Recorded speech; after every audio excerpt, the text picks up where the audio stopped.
Very good evening to each one of you. On behalf of the Bangalore Chamber of Industry and Commerce, we welcome each one of you to this special talk on organics from farming to agribusiness. Before we could start the session, I will request all of you for a minute of silence for the. Can you have the next slide?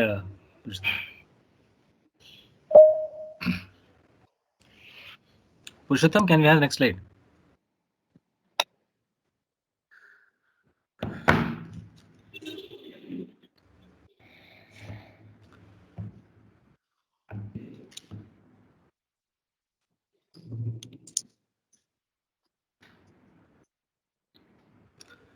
So before we could start, we'll have a 1 minute of silence. The BCIC would like to offer tributes to all those who have lost their lives due to COVID and pray for their soul rest in peace. And also, we like to also express our gratitude to all the frontline COVID-19 warriors for their invaluable service that they have rendered to the society. A minute of silence.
Thanks for the cooperation. Let us start the session.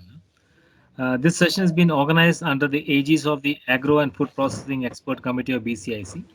We would like to specially thank Mr. Ankur Bomik, Chairman of the Agro and Food Processing Expert Committee of BCIC and Chief Operating Officer, MTR Foods. Uh, and also Mr. Narsima Nakshatri, Co-Chair of the Agro and Food Processing Expert Committee of BCIC and Consultant Nakshatri and Associates for curating this session for the benefit of our members. The speaker for today's session is Mr. Manoj Kumar Menon, Executive Director, International Competence Center for Organic Agriculture. The session will be moderated by Mr. Nasima Nakshatri, co-chair of the Agro and Food Processing Expert Committee (BCIC). On behalf of the chamber, we like to express our sincere thanks to Mr. Manoj Kumar Menon for accepting our invitation to address on this important subject. We would also like to thank all the participants for joining in today's session. We request all the participants to kindly mute your mic and webcam option. This will enhance and keep the bandwidth strong as well as avoid any disturbance in the background. Please do post your questions in the chat box and the speaker will respond to the question during the session. Or you could raise your hand. We will be able to reach out to you to hear your questions. May I now invite Mr. Ankur Bhumik, Chairman of the Agro and Food Processing Expert Committee BCIC, to inaugurate and set the context for today's subject. Thanking you once again to all of you. Over to you, Mr. Ankur Bhumik. So thank you, Prithvi. Thank you very much. And a very good evening to all of you. Uh, on behalf of the Chamber, once again, a warm welcome to Mr. Manoj Menon. We are greatly thankful to you for accepting our invitation to talk on organic, which is so relevant today. As a layman, when I try to understand organic and also ask someone about organic, I get very straight answer, and the answer is always something good for health. And such a simplified answer and understanding of organic must have a greater impact which could cut across entire value chain. In simple term, is good for cultivation, that is good for soil health, sustainable farming, is good for consumer because health benefits that it provides, and it also makes good business proposition. So overall, there is good value creation at every level in entire value chain, and it's evident today as we are overwhelmed with the participation for today's webinar.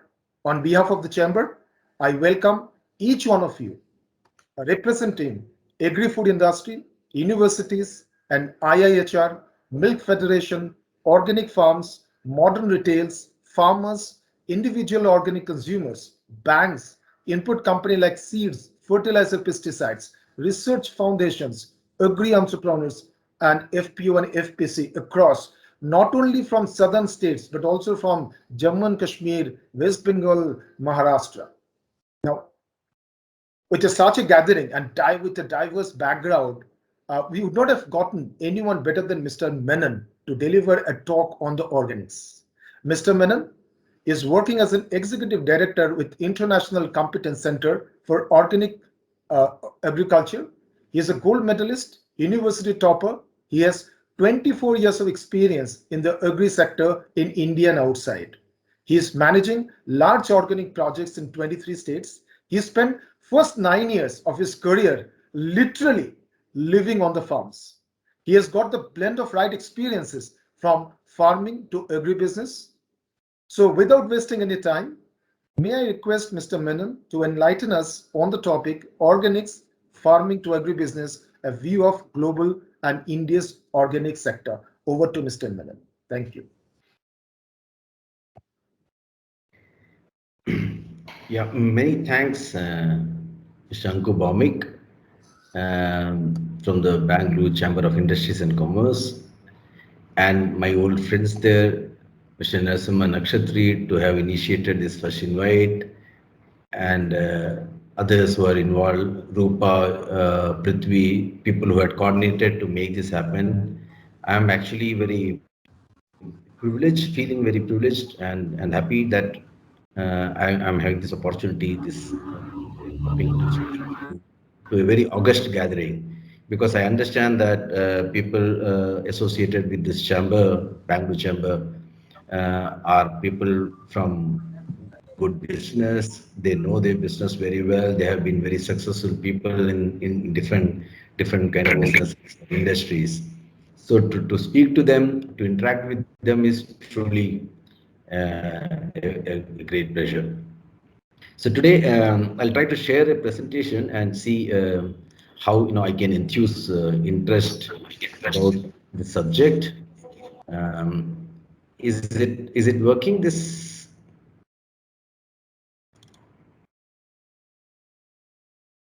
yeah. Can you see the slides?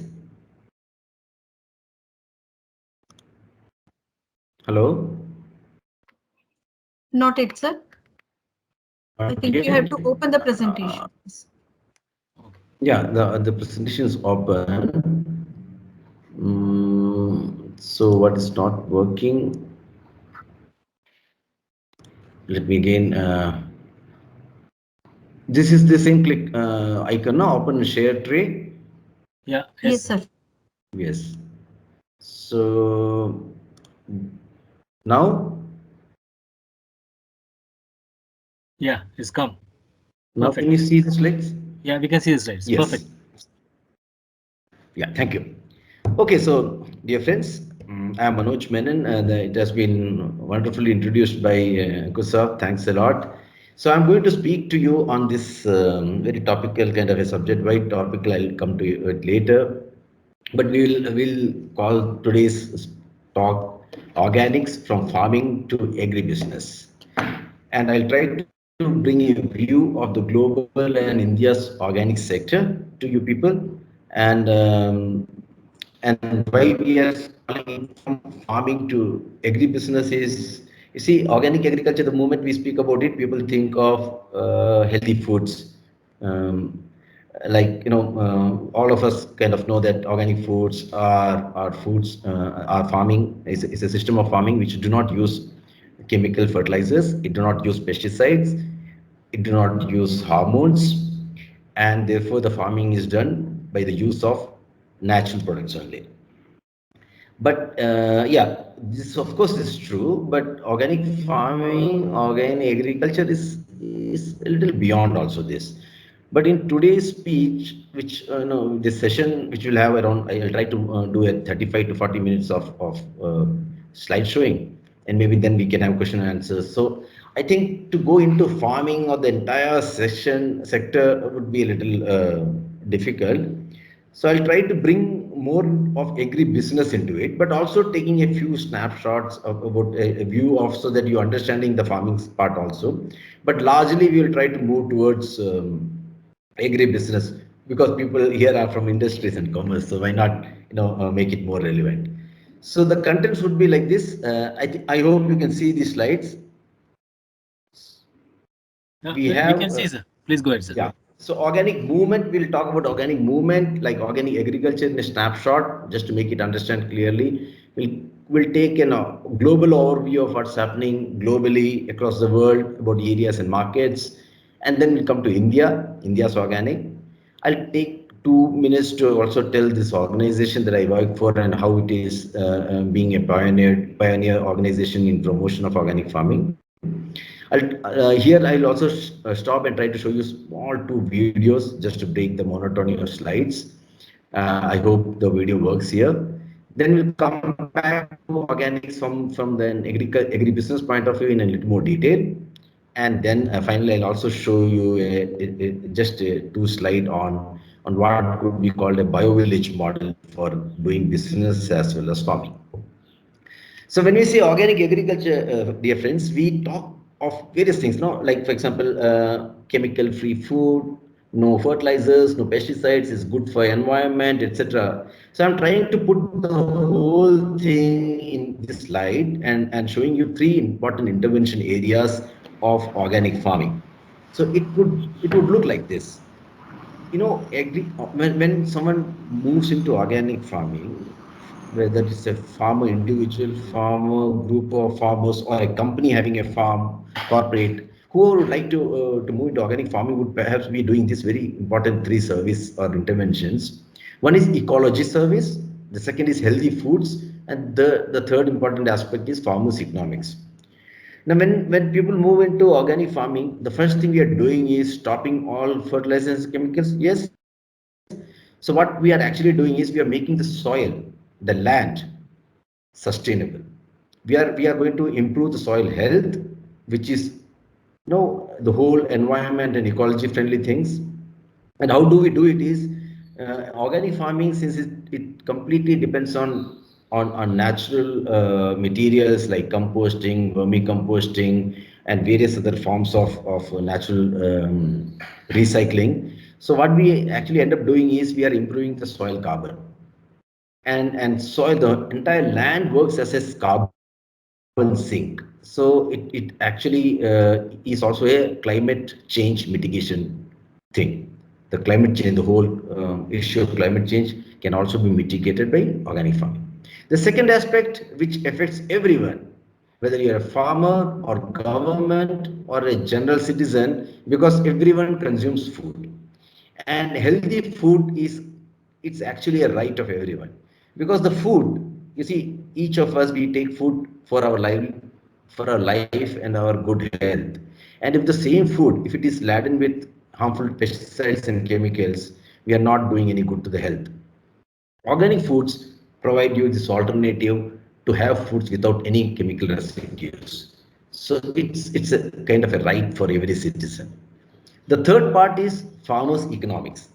Now, since the entire organic farming can only be done by farmers on the soil, the whole thing will not work if the farmers are not benefited. And the farmers' benefit can happen by 2 ways. One, that if the farmer is doing organic farming and providing safe and healthy foods, the farmer is also entitled to get a better price. So there should be a price premium.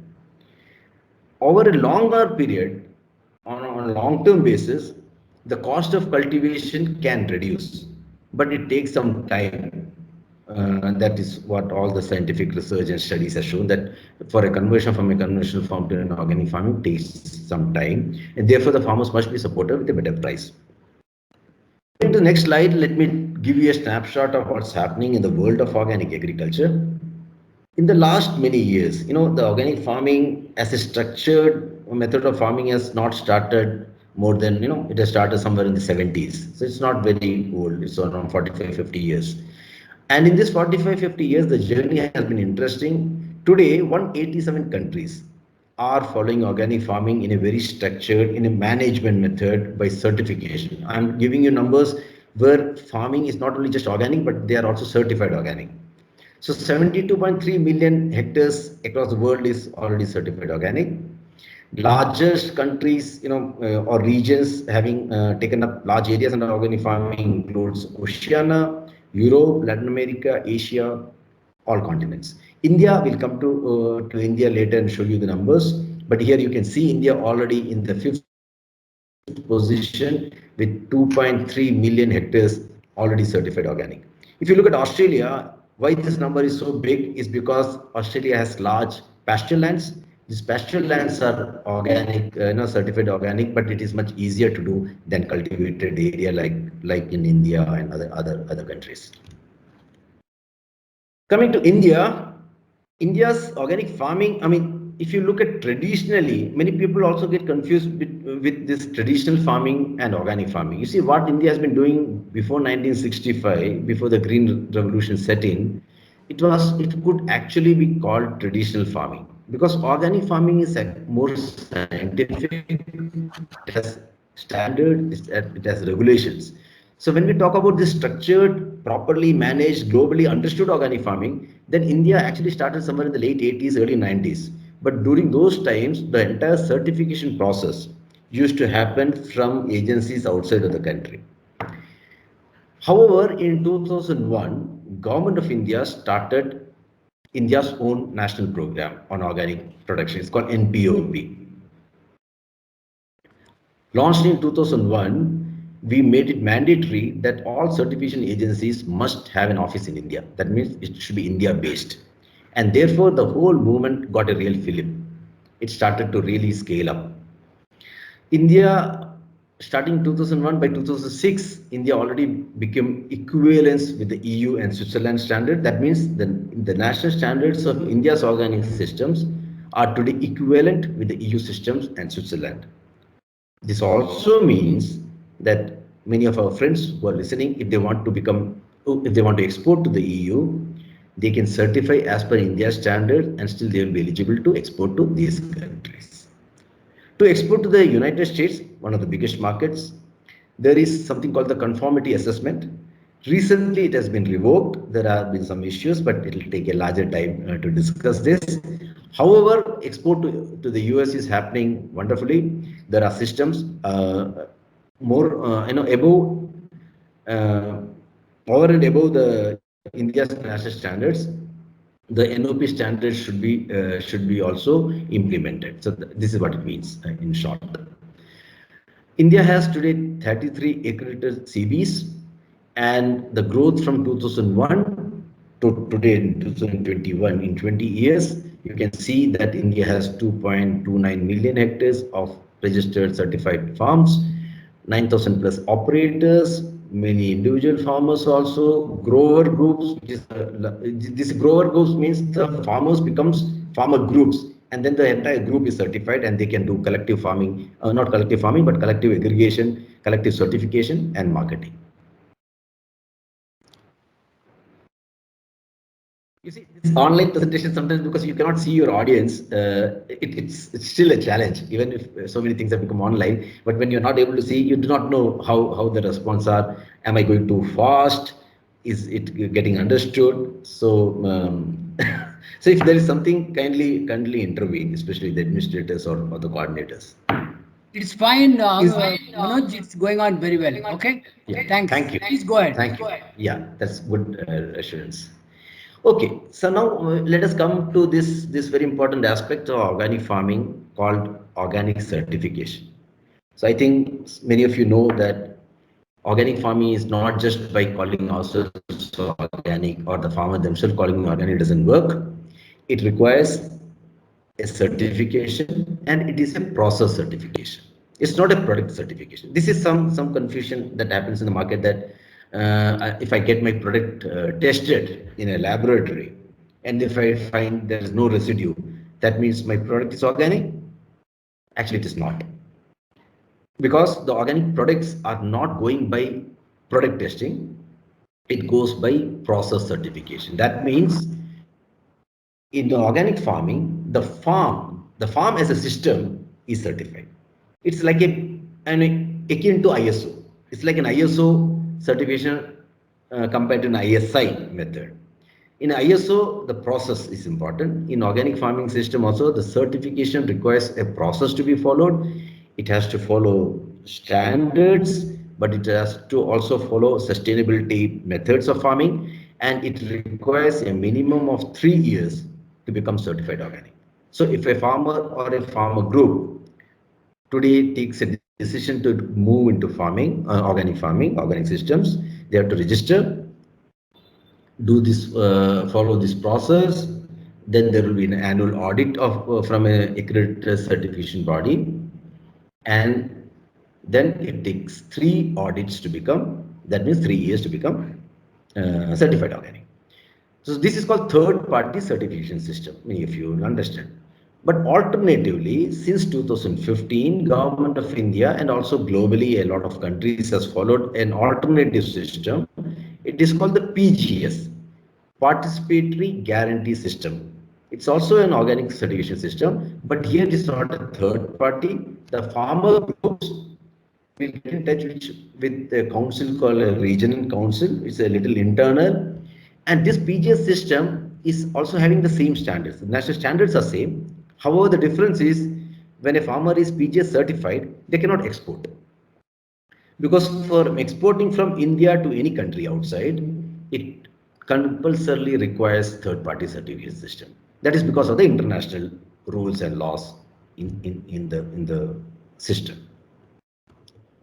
Okay, now coming to these interesting bars that you see going up, and it gives someone like me who has been in organic system long, gives me this kind of pleasure to see that markets are growing. And when markets are growing, most of the industry people say that in spite of all the problems and challenges that we face day on day, but if the markets are growing, it shows that there's a wonderful light at the end of the tunnel. So if you see here, you can see these 3 bars representing. The red one is only for foods export. The green is the domestic market. That is the market within the country, the retails of organic foods within the country. And the violet, the purple one is for textiles, organic textile exports. And you can see that from a small number of 1,125 crores in 2015, this year in 2021, India's export has risen to 7,800 crores of food exports alone, another 3,250 crores of organic textile exports. So put together 10,500 odd, or almost 11,000 crores of export markets are there.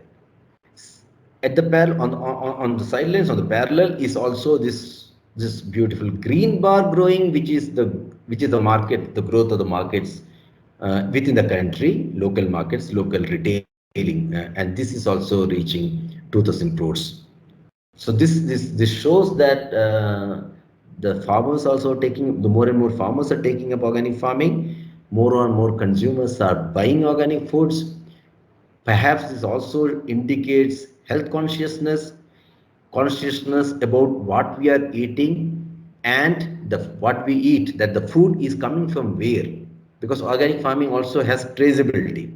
So more and more people are now very interested, very concerned about food and where it is coming from, what is happening to that food, and that's very interesting.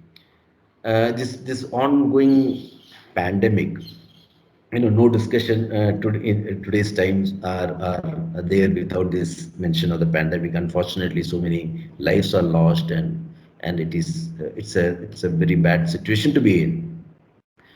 And during this time, it's also shown that people are becoming very conscious about immunity, improving their immunity, and therefore they are also concerned about that the food should not have chemicals, food should not have toxicity which can impact health. And this has also shown some impact on the growth of organic foods.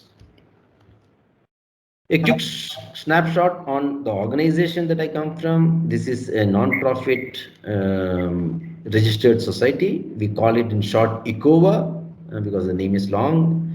The full name is the International Competence Center for Organic Agriculture. It's a society registered in Karnataka. It is head office is in Bangalore, very next to the Lal Bagh. If you happen to come this across, can drop in Jayanagar, first block. But we have regional offices and project offices in around 15 other states because we are working in 23 states from across the country. This is an organization that is basically formed to promote organic farming, building capacities of farmers, individuals, organizations. It's also a networking organization, a bit like a chamber, but smaller in size, I would say. Uh, I had been invited in different forums to speak about organic farming, and that is where we do this advocating and popularizing organic agriculture. For example, today for me it's an opportunity to speak with the leaders of this of the industry and tell them about organic farming. So in a way, I'm doing this mandate of ECOA. As I said before, this is how we are in different parts of the country. We have worked from Jammu and Kashmir in the north and down to Kerala in the south. We have worked in middle country states, Chhattisgarh, Jharkhand, Maharashtra, etc.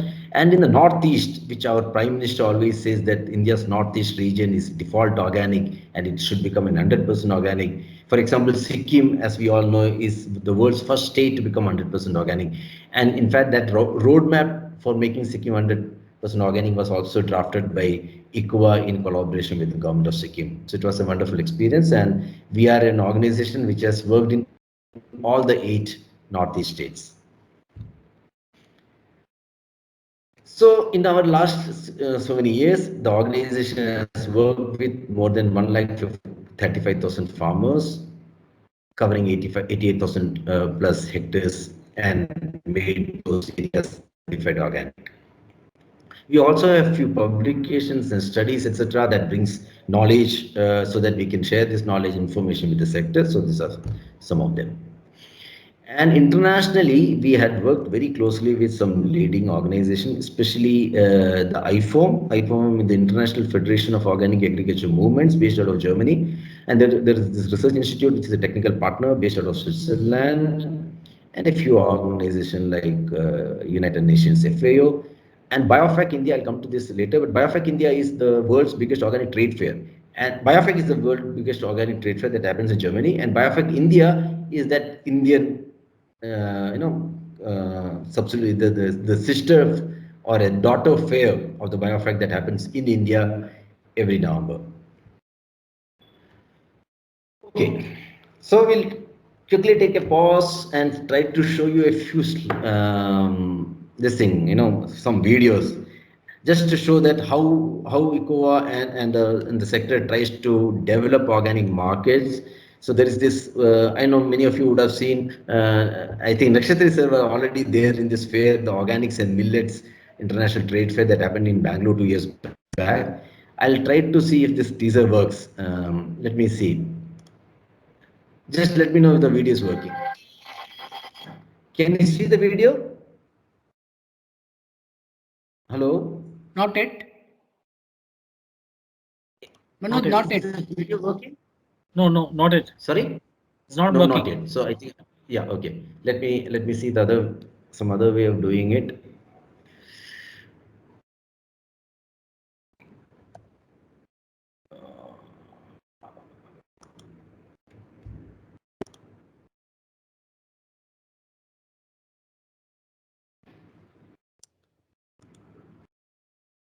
If I stop presenting, and then let me just try to link the video directly.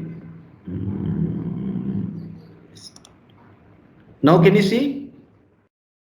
No. Not it. Not yet.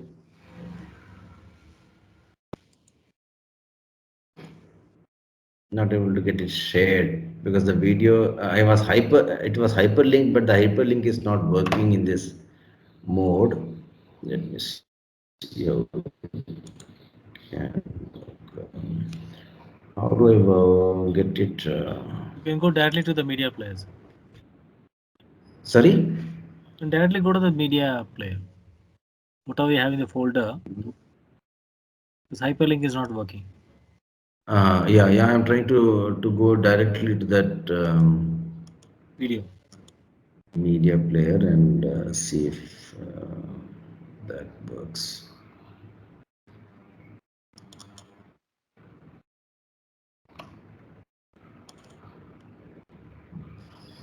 Yeah. Now is it working? It's yet to open. You have to double click.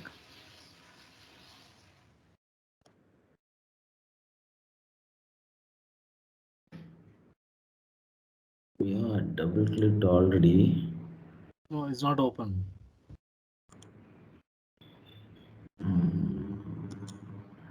Yeah, this thing is a little complicated, I think. Well, the video is just basically, if it's not working, also fine. Maybe I'll transmit it later to those who are interested. Yeah. This is basically a video to show that that there was a very international, very interesting and very international trade fair, which in this fair we put these two together, organic foods and millets. During You that can time, you can send the mail to Rupa. She will try yeah. to guide.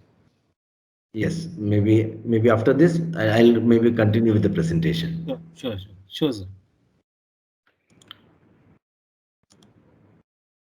Yeah. Is it back? Presentation you can see, right? Yeah. Yes, we Okay. can see. Yes.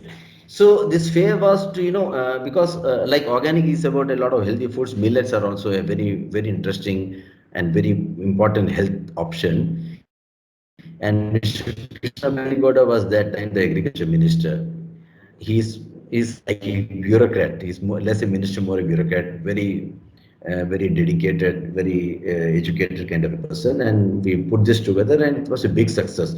And we organized this in Bangalore in the Palace grounds 3 years running, 2017, 2018, 2019.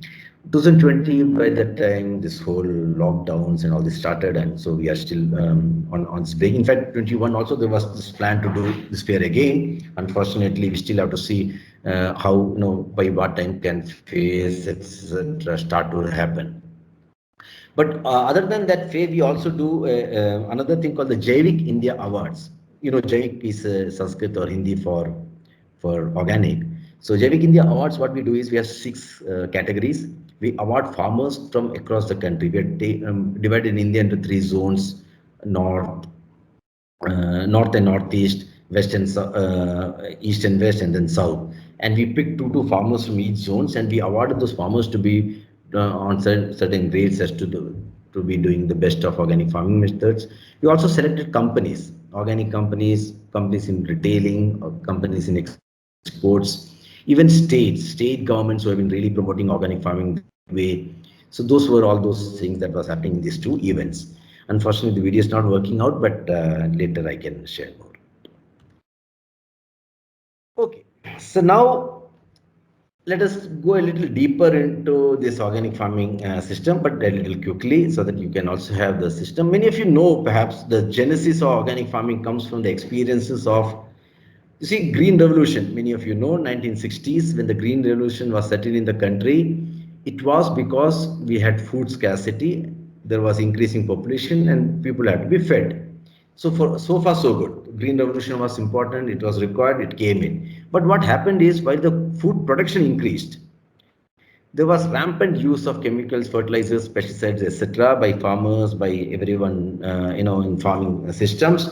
And what it showed was that the soil became very polluted, the water became polluted, the food had started to carry a lot of toxicities, and also the farmers were not improving. The farmers' condition, the livelihood of the farmers were not improving much. With the cost of cultivation going up, farmers are impoverished, they're insecure, and many of you know how much kind of news that you hear about farmers suicide across the country, etc., etc.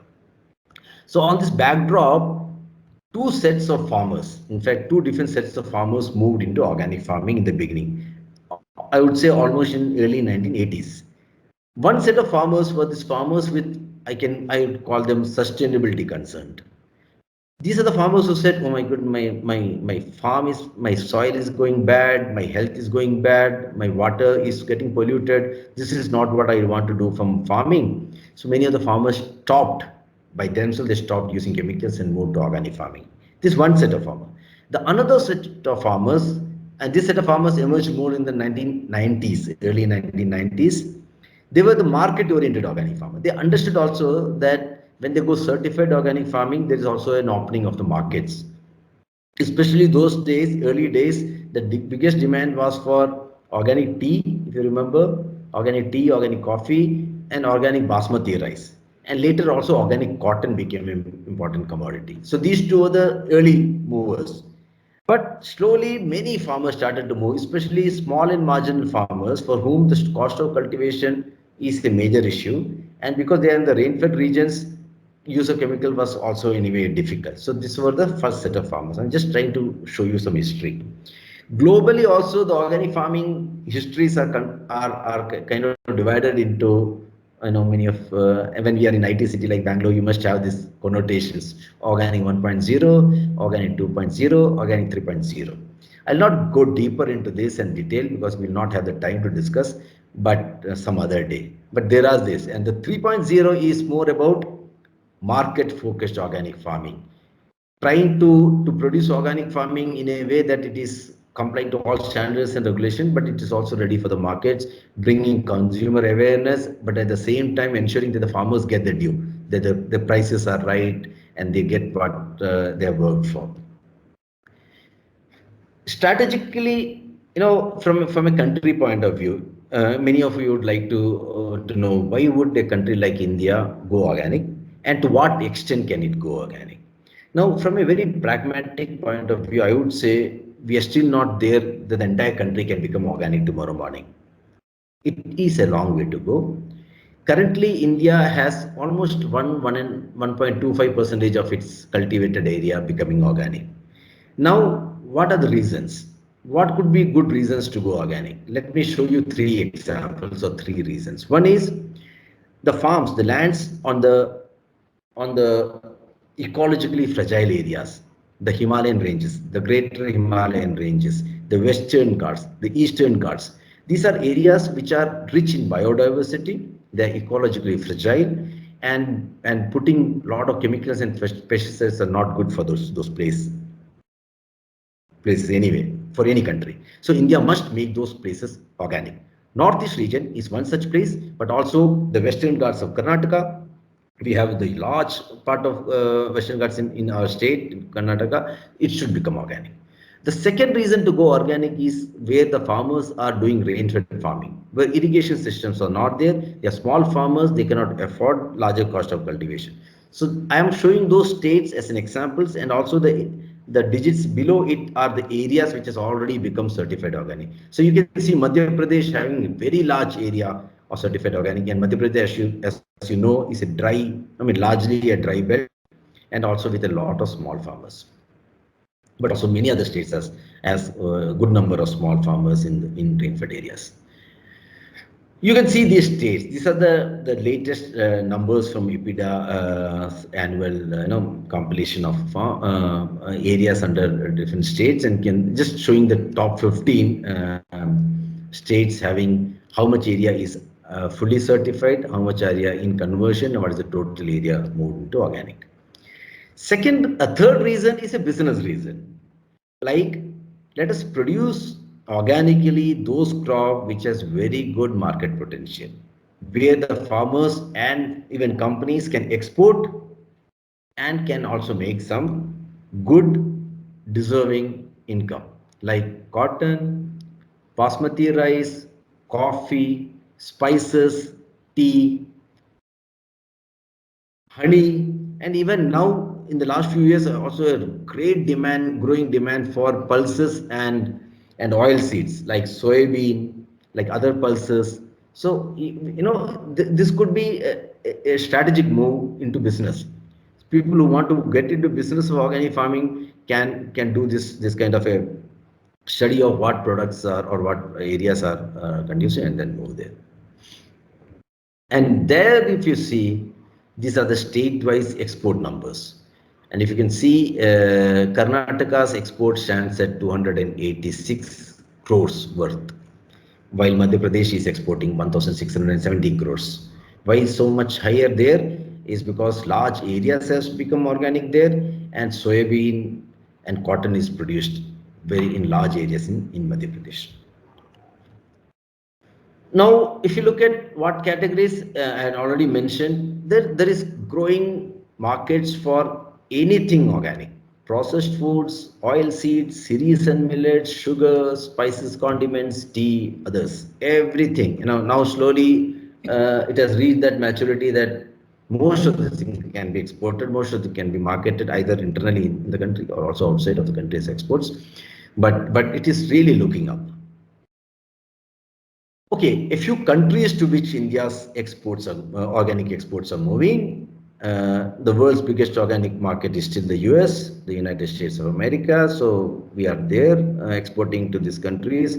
European Union, largely Germany, France, Netherlands, Switzerland, Italy, Canada, Switzerland, already mentioned, of course, Australia, Japan, Israel, UAE, New Zealand, even to Vietnam and Sri Lanka, India's exports are moving to. So this is also, it's actually an interesting thing to note that, Okay, a snapshot of the markets coming to these kind of numbers, which are always interesting to chambers of industries and commerce. Our export value, as I already mentioned, today stands at around 11,050 crores. Domestic markets at another 2,000 crores. So India's total size of organic market is now 13,000 plus crores. But at the same time, the world organic trade, the entire world, global organic trade today is at USD 110 billion. Converting to Indian rupees, it is something like 8,25,000 crores. So India's 13,000 crores is only 1.3% of that trade. That means even with all this lot of work and what all I've shared, this 20 years of progress, we are still only 1.35%. That also means there's a huge potential. There is a great growth possible if good, structured, planned, strategic people move into organic farming and organic agribusiness. It's a great growth, and that growth I'm showing below. In the next 3 to 4 years, the global trade will reach 150 billion US dollars for sure. And if India targets even 2% of the trade, we will have to double from today's 13,000 crores to 25,000 crores. And I can actually state here that this figure we will definitely cross in the next 3 to 4 years. Next, what happened? Hello, is there some? Okay, yeah.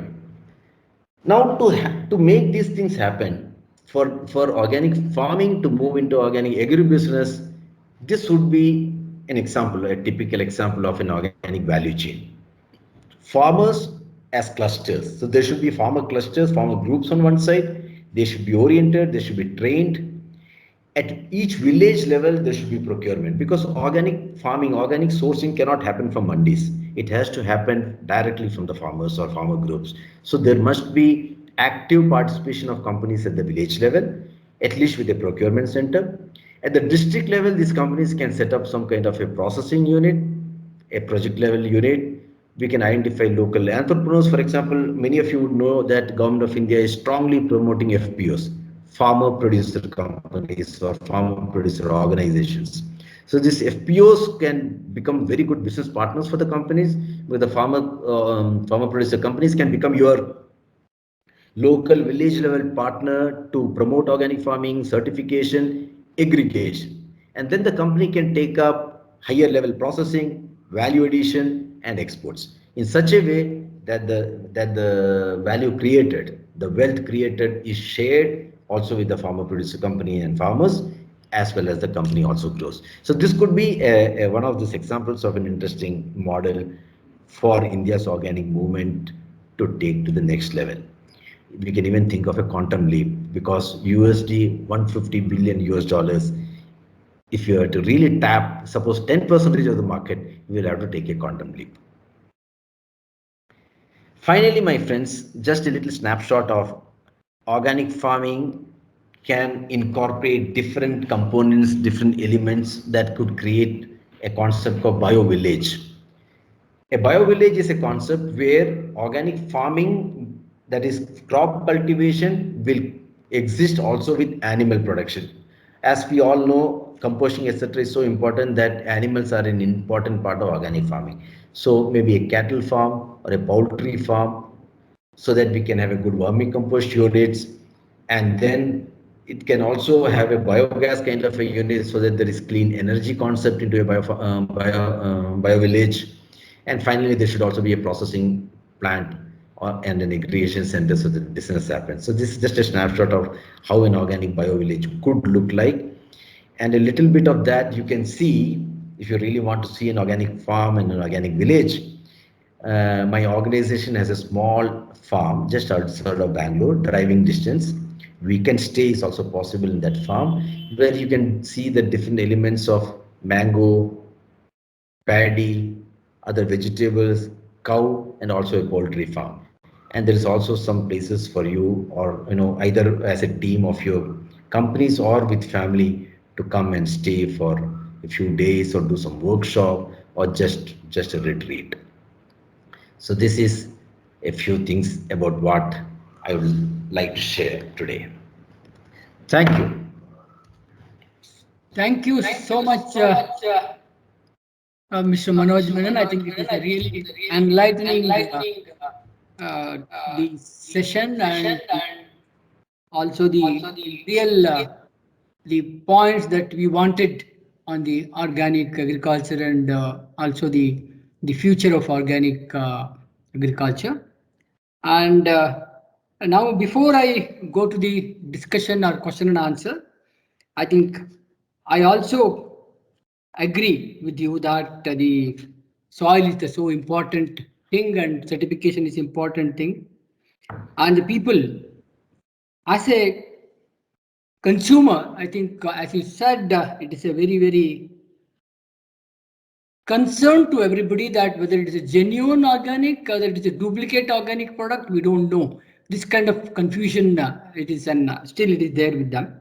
That's The true. farmers, as you said, they are also having a difficulty in the certification as an individual, but they have to go, as you said, they have to go for the collectives, or they have to go for the groups formation, or and they are still having a problem of marketing, even though the marketing is the biggest challenge if they grow the organic products.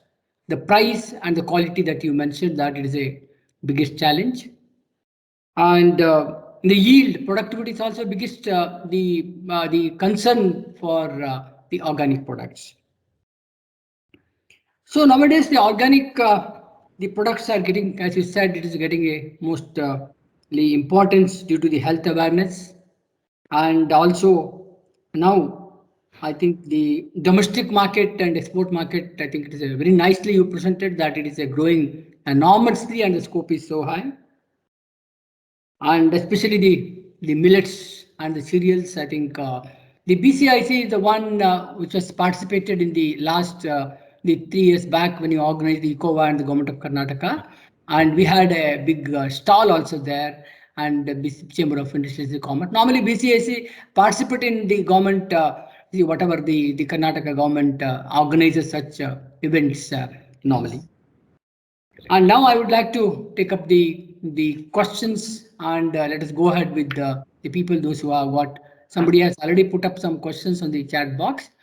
And also those who want to raise their questions, also they can raise their hand, and we can just, both of us will try to get their, they try to get the answer to that. Please. Yes, sure. Yes. Yeah, please. I'll be happy. Yeah. Rupa, Prithvi? Hello? Yes, sir.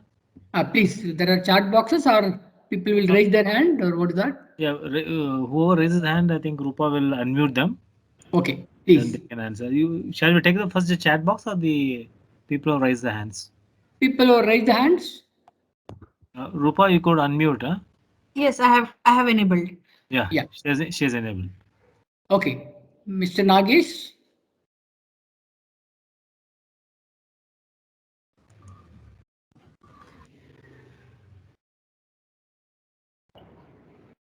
Hello? They can unmute themselves. Yeah. She has enabled. So maybe then I'll ask. I'll go. Venki is there. Yeah. Yeah, go ahead. Yeah, I'll maybe go ahead with the first question. Thank you, Mr. Manoj. It was a wonderful presentation. I just had one question. So I recently, a few days back, I was talking to one of my friend who is in the organic export market. He's primarily been exporting groceries to the US market, and I was chatting with him as a as somebody who's very curious about the sector. And one of the first thing he told me was that today the one of the biggest challenges is that there are a lot of certifications are on paper, and what happens in the farms and what happens in the in the following the agronomical processes, and have a lot of challenges. So there is a lot of issues on a trust deficit, especially with respect to larger brands, who already have a big export market, but people are in a certain sense doubting, and you often see some of these rumors floating around. So I would like to really understand how your organization that you represent is looking at this issue, and in what ways can we really address this problem? Yeah, of course, this is a question like a Damocles sword always hanging in the air whenever organic is discussed, that how authentic is really organic? Is the certification really there, or is it just a paperwork? You see, the problem is, I think there is bad fish in every pond, but that doesn't make the entire pond. I mean, even if a fish can spoil as a quotation, but we can never throw the baby with the bathwater. We will have to keep on improving the system. Now, what has happened is, because of some of these people, fly by night or whatever we call them, because of this only, if you remember, I mentioned why we lost the accreditation to the US. And also there's a lot of other regulation things that have come up from last 2 years. This is because of some of the people who have played this, but however, there are a lot of good companies, very, very good companies. They are doing wonderfully good in exports. And for each consignment of exports, for example, we also have a startup. We are incubated a startup, and we are also into this market of exports, etc. And we know how difficult it is. Everything has to be tested. You will not believe 735 molecules are tested for each consignment that you have to send to EU and the US. The testing cost itself is 14,000 rupees. So I cannot believe that something that is not organic can actually go out of the country. Now within the country, the controls are a little lesser, but now that is also being tightened up. So what we'll also have to do is we'll have to believe that these are, some of them may be bad, but largely things are good. We'll have to stay with the good ones so that the entire sector comes up.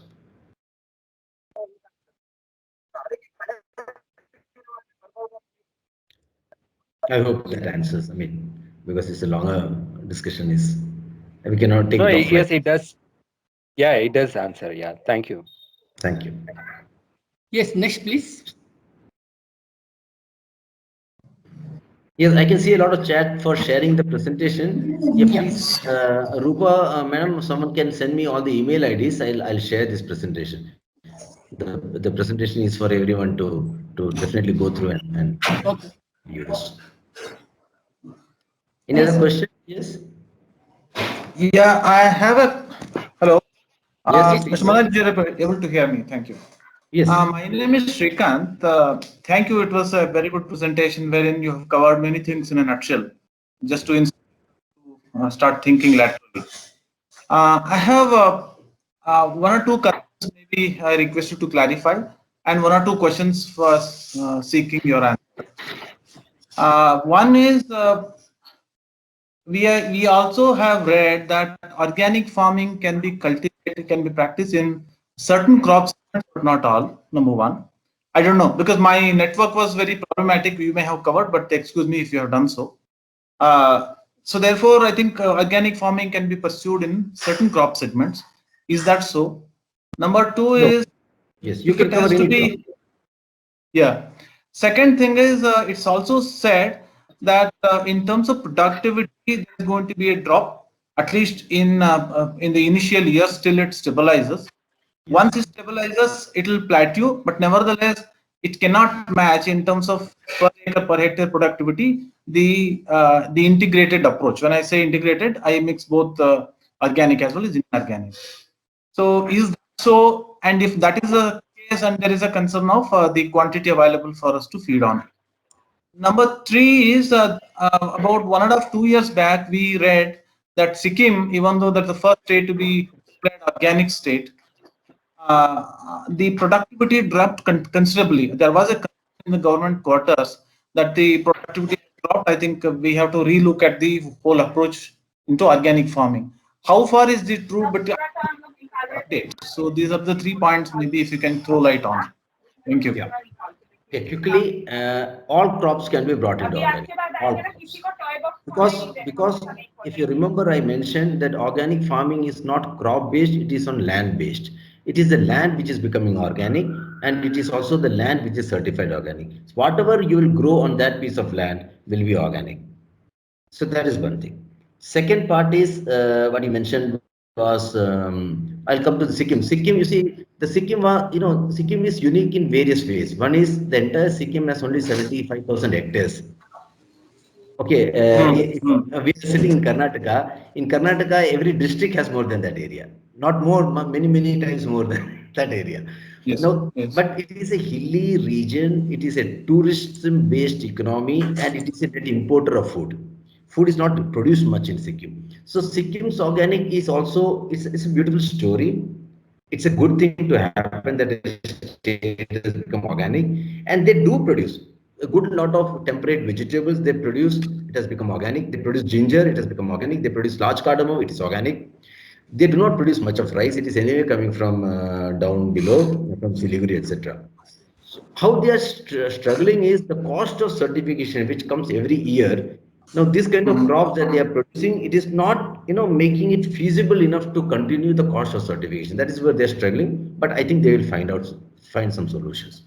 There are discussions on how to make it. And the third point, sorry. Yes, third point was? And the third point was, I was talking about the productivity. If the productivity cannot match the integrated approach. Srikanth, got it. Srikanth, the productivity part depends upon what was the current status of the farm. What is the current status of the farm when you are making the transition?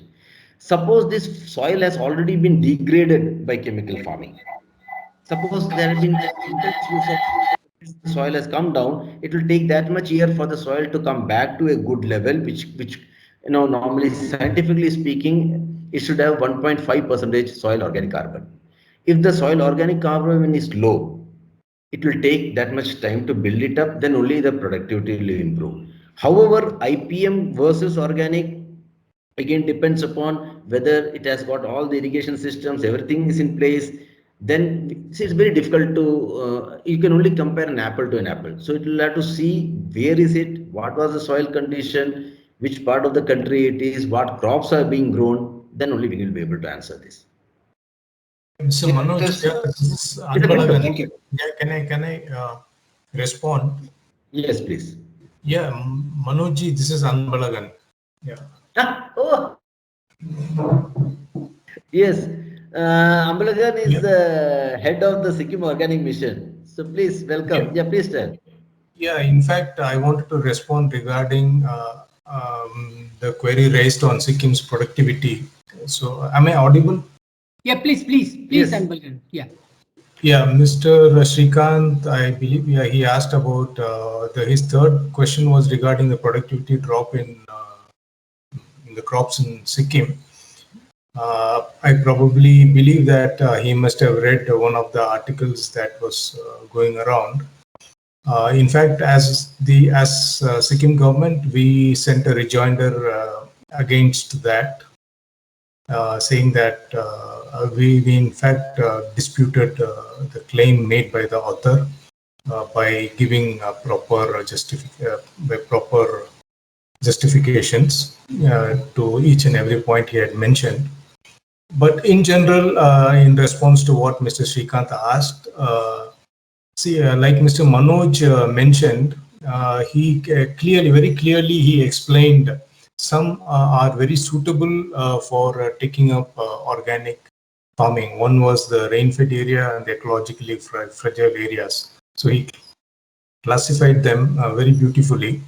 So Sikkim falls under the ecologically fragile area, but it has certain advantages. It had certain advantages like The soil is rich in organic carbon. You have a rich biodiversity. You have a lot of manures. So these are the advantages Sikkim had. But it also, so Sikkim also had rain-fed system of agriculture. So it was both. It was not just an ecologically fragile area, but also a rain-fed area.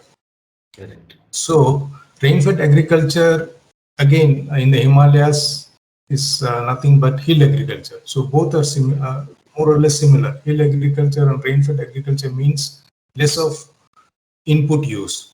So in Sikkim, even before we became organic, or even before the policy to go for organic was taken, we were doing organic farming, something very close to organic farming, where we used very little chemical inputs. The national average then, maybe in 2003, was about 70-80 kg per hectare use of chemical fertilizers, whereas in Sikkim it was about 7 to 8 kg. So the use of chemical inputs was very less in Sikkim. So now I'm coming to the productivity. So why I'm taking a long route is to make everybody understand that Sikkim never used chemical fertilizers to a great extent, and its productivity was less when compared to the national average. So when we made the transition from conventional farming system to organic farming system, we did not experience any kind of productivity losses, because we already had less of productivity when compared to national averages. And by going organic, we never experienced any kind of losses. But there was an article which was going around, doing rounds, saying that there is productivity loss in Sikkim, which is false. And we have sent a rejoinder to that also. So I believe I have explained the issue. Thank you. Yeah, thank you. That's clarity. That clarity was required. Thanks very much. Yeah. Thank you very much, Mr. Anpalkan. I think it was a very nice, nice of you for giving the clarification very nicely to all of us. Okay, thank you. Please. Thank next, you. please. And thank you, Anpalkan sir. You are always the one of the best spokesperson for Sikkim, the beautiful state that you are in. Thank you. Yeah. Next, please. I think the most of the people they wanted the presentation PP to be shared to their mail ID, and I think the Rupa, can we send it to them, everybody? Hello. Yes, sir. Yes, sir. Yeah. Okay. I think it will be shared to all the participants, those who have attended today. The presentation will be shared to them. Okay. And anything chat box, anything else very point to be answered? If nobody is having any other questions today, I think somebody has. Yeah, one question was Gopal sorry. Reddy and Mr. Gopal Reddy has raised. Shall we go to Gopal Reddy and then go to Chetan and then go to Mr. Venki, please? Yeah. Gopal Reddy. Hi, sir. Yeah. Hi, Gopal Reddy, please. Sir, my question is regarding this PGS and NPOP standards. So currently we are packing in, we are following the NPOP standards. So can we use PGS material to pack in NPOP? Can you do, sorry? So we are certified with NPOP standards. Okay. Okay, and can we use, because so most of the farmers and suppliers used to come with PGS certification also to us to take the material. So is there a possibility to take in the NPOP standards? Your good name?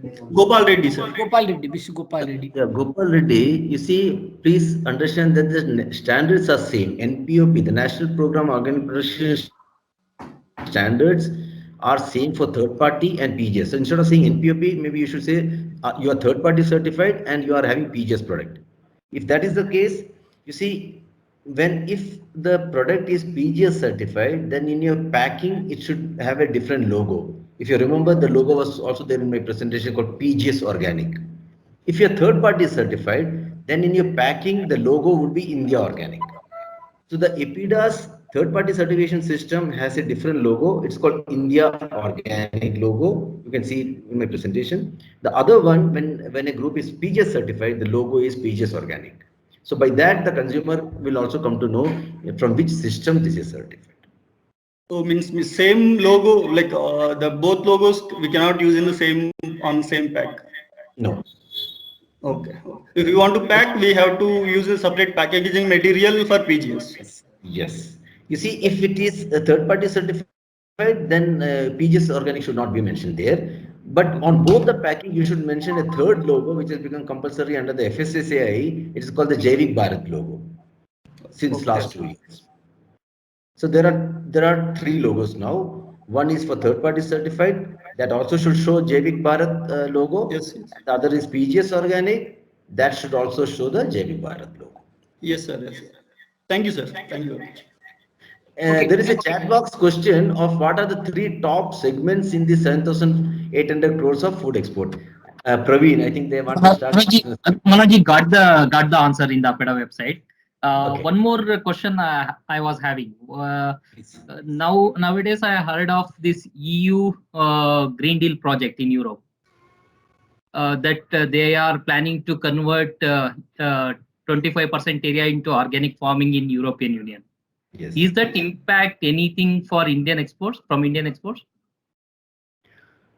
Maybe some little impact would be there, but we can be happy that even if Europe becomes 25% organic, they cannot grow black pepper, they cannot grow nutmeg, they cannot grow ginger, turmeric.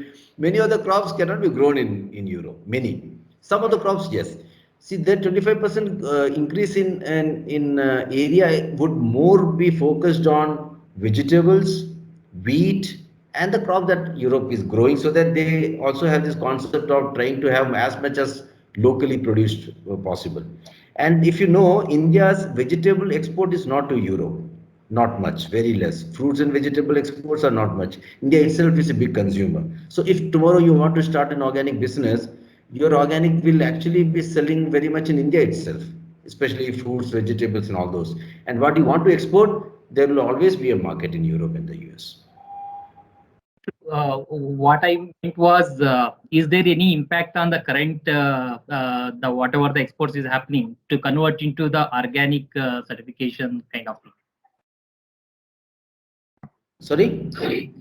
Whatever the exports is happening now to European Union from India, is there any impact on that one? Whether it they will push for more organic certified products from India? Yes, that will surely happen. Hello. Okay, More and more exports will now become, there would be either IPM, which is the PR residue-free products, pesticide residue-free product, or organic. These are the 2 segments that are going to grow. Conventional exports will get into issues. Thank you, Manoj. Thank you, Praveen. Thank you. Okay, now let me. I think I think some of the people, they have raised their hands. Shall we go one by one, Mr. Venki, please? Yes.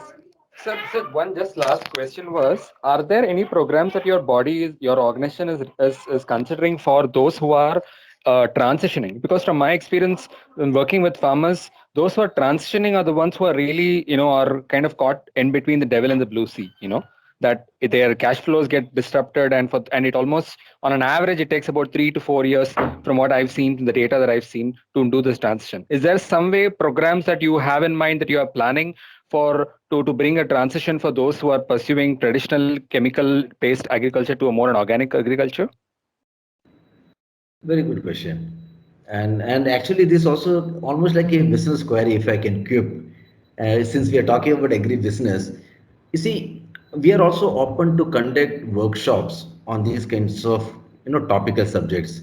We used to organize a workshop called Organic Agripreneurship.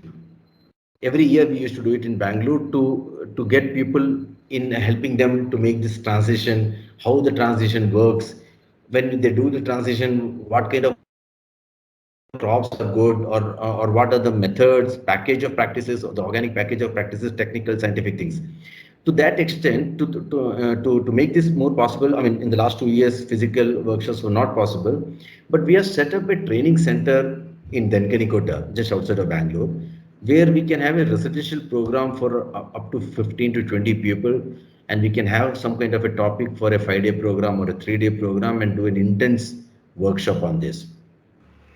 If those who are interested can definitely write to me and we can set up something. Because the whole, when you ask transition, this is actually a complete long session of the whole process. What to select, whether you want to third party, PGS, what crops, which regions, what are the document requirements, what are the scientific validations, etc. Okay, next, Mr. Chetan. Thank you. Please. Thank you. Chetan, or please. Yeah, I'm Chetan Hanchare. Thank you, Manojji, to offer good inputs in your talk. And I have one or two more clarifications. And the first one is, one question is raising in my mind is that organic means only, is it soil related foods grown? Or why we don't speak about aqua grown foods? Why? I wish to know from you. And why we are not promoting it? Many of the staple foods are coming from aqua grown foods. That's number one. Second question is, I would like to get some input from you, since you are operating from across India. Why you are not addressed Andaman Nicobar, which has become very important region, which is growing very beautiful crops, which we can potentialize it. I want clarifications from you. Yeah, Chetanji, thanks for this question. Aquaponics or hydroponics has been in discussion for quite some time as to why cannot they also be, categorized in organic farming or organic production. Now this discussion is still happening, but see, there are already international standards and regulations on this. While the discussions are definitely happening, the point of contention is that organic farming is certifying land. The whole thinking is that the agriculture must happen on soil, and that is where this is coming in conflict. That agroponics and aquaponics do not use soil. So what do you certify? Organic do not certify crops; it certifies land. That is part. Andaman Nicobar is a good question. Andaman Nicobar, in fact, I also went there, and there was very interesting meetings have held. We ourselves have not done any programs or projects directly, except some trainings and capacity building. And recently, Government of India has taken a large part of Nicobar and is starting a new program called Large Area Certification. So in the Nicobar Island, a good part of Nicobar Islands will very soon become certified organic. So it's happening. Yeah, I feel that the entire Andaman Nicobar can get certified organics. That's what I feel, because I have traveled. Yes. You are from Nicobar? Are you from Andaman? No, he's from Karnataka. He's a very our agri expert committee, the dynamic personality in the Center for Foods and Food Processing Expert. Okay, now next, Mr. Jai. Mr. Manoj, can I just add to what you told on aquaponics? Please, Mr. Anbal, please. Yeah, so in fact, Mr. Manoj touched the right point regarding aquaponics, that it is a land that is getting certified. So soil is the most important component here, and so organic farming per se, it doesn't just mean the non-use of chemical fertilizers. It has a lot of things to be considered. See, the soil health is there, building of the biodiversity, and health of the humans. A lot of factors are to be considered when you say organic. Organic just means the organic system. It is not just one component. It is a system. It includes soil, biodiversity, the living organisms around the plants. So that is considered as organic. So that is the reason that aquaponics is not considered to be, cannot be brought into the purview of organics. Yeah, thank you. And regarding Andamans also, Andamans is in fact planning to go organic. I believe very soon they'll be becoming organic. Thank you. Thank you very much, Mr. Andamans. Thank you so much. I have Nakshatraji, one more small comment. Yeah. If that is the case, if I have about 10 acres of land, organic certified land, and in that I have 2 ponds, for example, natural ponds are there in that, and that also got certified. If I am growing some fishes, some crabs or something, edible foods, if I'm growing in those ponds, and if I harvest those pond grown fishes, crabs, or prawns, whatever it is, can I sell that saying it is certified prawns, certified cocks, certified fishes or something? I would like to know from you. Because my pond also gets certified. Yeah, you see, when you certify, your certification will have scope. There is a scope Yes. for crop production, there is a scope for animal production, and there's a scope for fishery. So if you Yes. also include the scope of fishery in your certification, yes, your pond fish will also be organic. Good. Thank you so much. For example, Thank in you. our farm that I spoke about, we have a poultry unit, and the eggs are now certified organic, and we are selling the certified organic eggs in Bangalore. Yes. Yes. Yes. Thank you so much.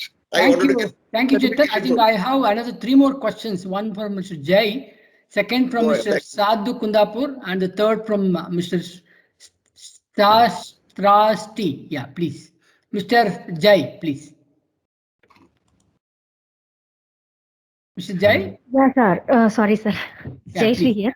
Yeah, Yeah, Jai sir. Shri. Yeah, sir. Actually, we are going to relocate, or we have a farm near Tenkanikote. Sorry, in Tenkanikote, Krishnagiri. So we just wanted to know. I just saw the website and I saw that there is a place where we can have a look of this model in Krishnagiri, the same place. So when can we visit, if at all? The timings, or how can we get benefit? Anytime. Just let me know when you want to visit, and we will arrange a visit. We have a method of a farm visit program. Oh, okay, so whom should I contact for that? You can. My email ID was shared. Actually, unfortunate, sir. When we saw, by the time the last slide was there, many people were like asking questions, and we couldn't see the last slide. So. Yeah, it's very easy. It's manoj.menon. Okay, sir. At iccoa.org. Manoj.menon, MENON, at iccoa.org. Please write. Oh. Yeah, sure, sir. I've taken a note of it. Okay, Jayshree. Actually, presently, I'm not in town, but whenever it's possible, Yes. Okay. Thank you so much. Next, Mr. I think Mr. Sadhu Kundapura. I think Kundapura is my place also. Please. ನಮಸ್ಕಾರ sir, ಬಹಳ ಚೆನ್ನಾಗಿತ್ತು ತಮ್ಮ presentation. ತುಂಬಾ ಚೆನ್ನಾಗಿತ್ತು. ನಾನು ಯಾಕೆ join ಆದೆ ಅಂದ್ರೆ, ನಾನು ಪರಂಪರಾಗತ ಕೃಷಿ ವಿಕಾಸ ಯೋಜನೆ PKY ಅಂಡರ್ 500 hectares ಈಗ 1 year ಆಯ್ತು. I am doing that. 5 years back ಹಳೆ ಸ್ಕೀಮ್ ಅಲ್ಲಿ ನಾನು ಬಂಟ್ವಾಳದಲ್ಲಿದ್ದಾಗ ಮಾಡಿದ್ದೆ. ಅಲ್ಲೊಂದು 1200 ಮೆಂಬರ್ ಅಲ್ಲಿ ಈಗ 865 ಮೆಂಬರ್ಸ್ ಇದೆ. ಅದು NCF ಸರ್ಟಿಫಿಕೇಶನ್ ಸರ್ ಅವಾಗ. ಬಟ್ ಈಗ ನಮ್ಗೆ ಇದಕ್ಕೆ RC regional council, Shri institute of technology Bangalore ಅದು ಕೊಟ್ಟಿದ್ದಾರೆ. ಈಗ ಸ್ಟಾರ್ಟ್ ಮಾಡ್ತಾ ಇದ್ದೀವಿ. ಬಟ್ ಇವತ್ತು ನಿಮ್ಮ ಈ ಒಂದು ಸೆಷನ್ ನನಗೆ ತುಂಬಾ ಹೆಲ್ಪ್ ಆಯ್ತು. ಅದಕ್ಕೆ ನಿಮ್ಗೆ ಥ್ಯಾಂಕ್ಸ್ ಹೇಳೋಣ ಅಂತ ಫೋನ್ ಮಾಡಿದೆ sir. Thank you very much sir. ತುಂಬಾ ಧನ್ಯವಾದಗಳು. Thank you very much for participating sir. Okay, so nice of you. ನಿಮ್ಮ ಹತ್ರ ಕೇಳಿ ಯುವರ್ ಪ್ರೋಗ್ರೆಸ್ ಇನ್ ಆರ್ಗ್ಯಾನಿಕ್ ಕೇಳ್ಬಿಟ್ಟು ನಮಗೂ ಕೂಡ ತುಂಬಾ ಖುಷಿ ಆಯ್ತು. Thank you very much. Sadhu ಅಲ್ಲ madam, SCDH Kundapura, senior assistant director horticulture Kundapura, SCDH Kundapura. Thank you. ಗೊತ್ತಾಯ್ತು. Thank you. Mr. Rasti. Good evening, everyone. Actually, this is Mrs. Shrishti. It's okay. Okay. So, I would like to address. I would like to address my question to Manoj sir. Sir, I just heard you saying that we are into certification of soil, but not the crops regarding organics. So, sir, what are the reasons that we are not into the certification of crops also? Because if like we see to the food demand of Indian population, it is very high, and looking at the challenges that this organic industry is facing right now in transitioning to the fully organic practices of farming, we still have many issues relating to certifications and food the supply crunch and distribution. So don't you think, sir, that this like addressing the crop certification and including hydroponics with organic will render a better solution to food crunch of India? Complementing with the farming practices with the use of crop certification.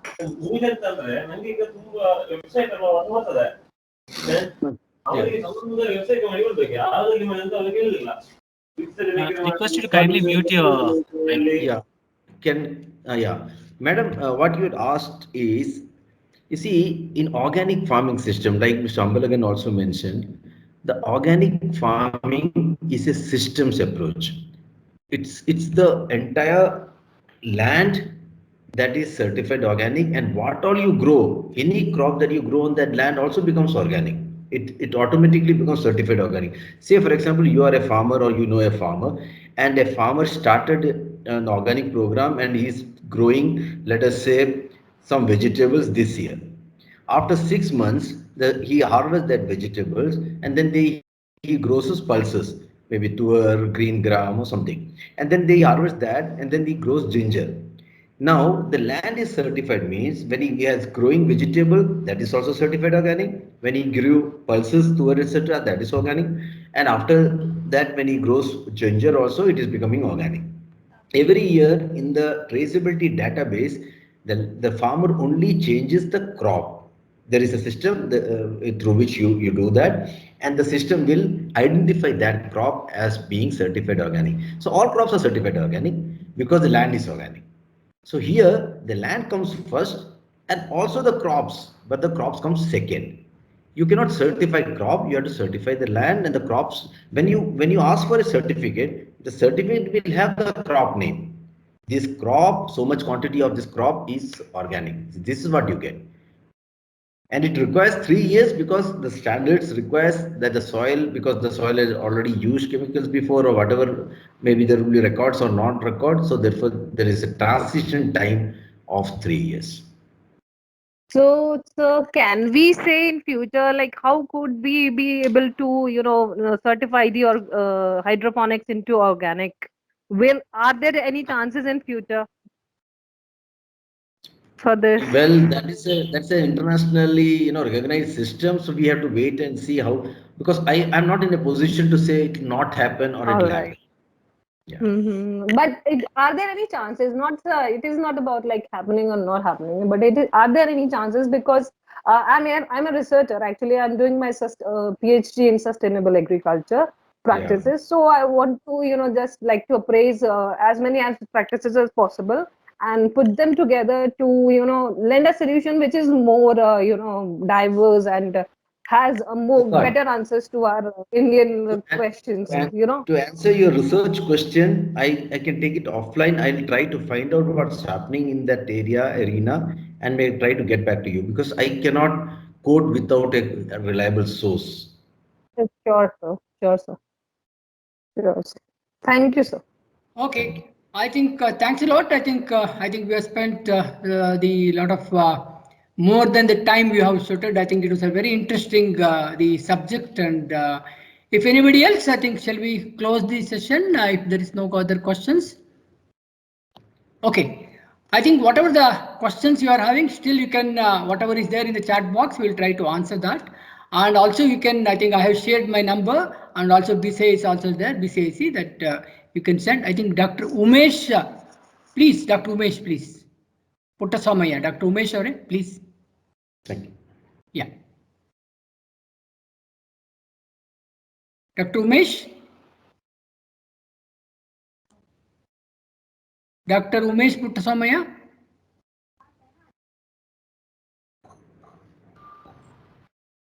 Hello? Hello? Okay. I think he's not able to access. Okay, then we will close the session if there's no other questions. First of all, my personal and as well as on behalf of the Agro and Food Processing Committee of the BCIC, and I thank Mr. Manoj Menon for the wonderful and the explanation and the presentation on the organic and the agriculture. And it was a very nice of you, sir. And if anything else comes to the BCIC or to us, and we will raise the questions to you, and please help us in solving that. And this is the hot subject of the day, and you answered very well. And to all the participant questions, so nice of you. Your experience all over the country and the globe, it was so useful. Secondly, I thank Mr. Ankur Bhaumik, the chairman of the Agro and Food Processing Committee, who has given the wonderful keynote, the setting the context. And thanks a lot to Mr. Ankur Bhaumik and the participants. I think I am very, very grateful to all the participants, those who have participated today across the country and also from across the industries and the agriculture, horticulture department, universities, research foundations, bankers, and I think so many, the modern retail people, everybody participated. It was so nice of you all. Thank you very much for spending your time with us today. And also, the BCIC, the office bearers, Mr. Prithvi and Rupa, I think for you and Nandita, thank you very much for well-organized program. And thanks to, if I have forgotten anybody, thank you very much, especially my Agro and Food Processing Committee members also, everybody. Thanks a lot. Thank you very much, Mr. Prithvi or Rupa, please. Next, please go ahead with the memento presentation, please. Thanks, Narasimha Nakshatri, for this wonderful moderation of the session. On behalf of the chamber, we'd like to really thank the today's session speaker, Mr. Manoj Kumar Menon. It is a wonderful presentation that you made, sir, which has brought light to more on the organic. How do we go from the farming to the business, actually agri-business, how do we take it forward? That's really interesting to us. And a lot of pointers have been taken forward. We'll take it forward. I'd like to also thank Mr. Ankur Bhaumik and Mr. Narasimha Nakshatri for compiling this program and having a session for the benefit of our members, and also all the expert committee members who also joined for today's session to be there. As a token of appreciation, sir, from the chamber and from the chair and co-chair and the office bearers of BCIC, we would like to give a virtual memento.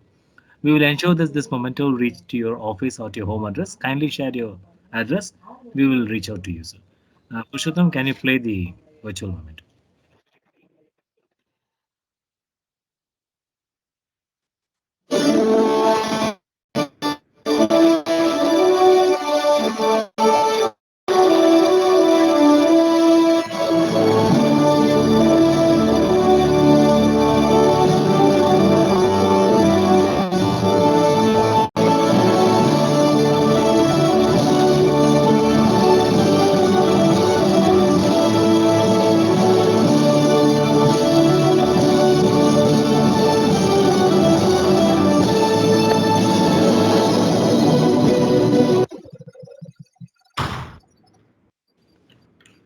Thank you all the participants for joining. Let us have the national anthem played. Thank you. जनगणमन अधिनायक जय हे भारत भाग्य विधाता पंजाब सिंध गुजरात मराठा द्राविड़ उत्कल बंगा विंध्य हिमाचल यमुना गंगा उच्चल जलधि तरंगा तव शुभ नामे जागे तव शुभ आशीष मांगे गाहे तव जय गाथा जनगण मंगलदायक जय हे भारत भाग्य विधाता जय हे जय हे जय हे जय जय जय जय हे. Thank you to everyone. Yeah, thanks a lot. Thank you, everybody. Namaskar. Thank you, sir. Thank you, Manoj. Thanks a lot. We'll see you soon, physically. Yeah, please. Thank you very much. Thank you all.